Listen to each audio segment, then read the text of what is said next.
Yeah, this is when you have a problem of sound in your Cubase.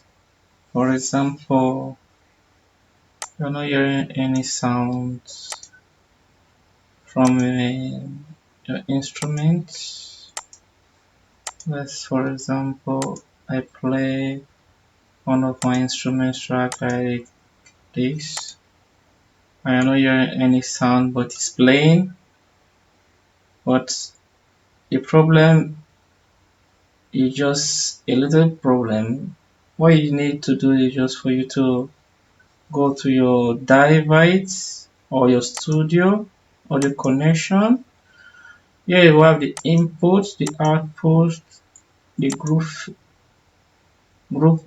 effects, then the external instrument and the control room.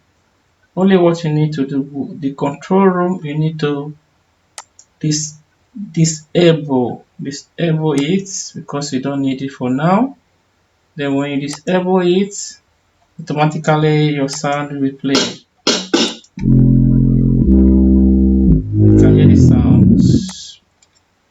So that is it. It's not a big problem. Just the problem is for you to go to your control room. The control room is the main part. For example, let's disable it again. Here is my input, my output, my group, my external instrument, my control room.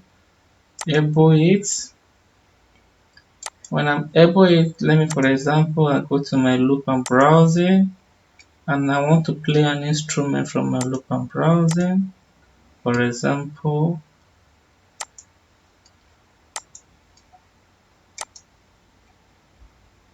you see, I can't hear anything. The sounds are also not hearing any sounds.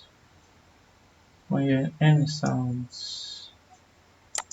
Not hearing any sounds.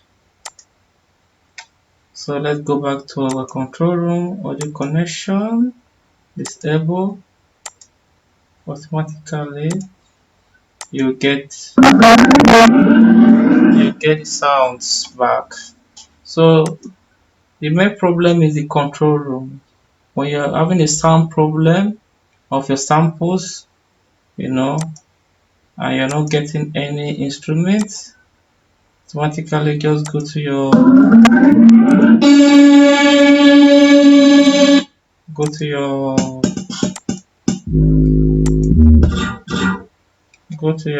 control room and enable it.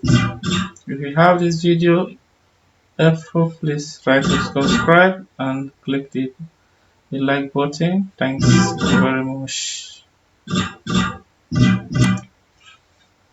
Thanks very much.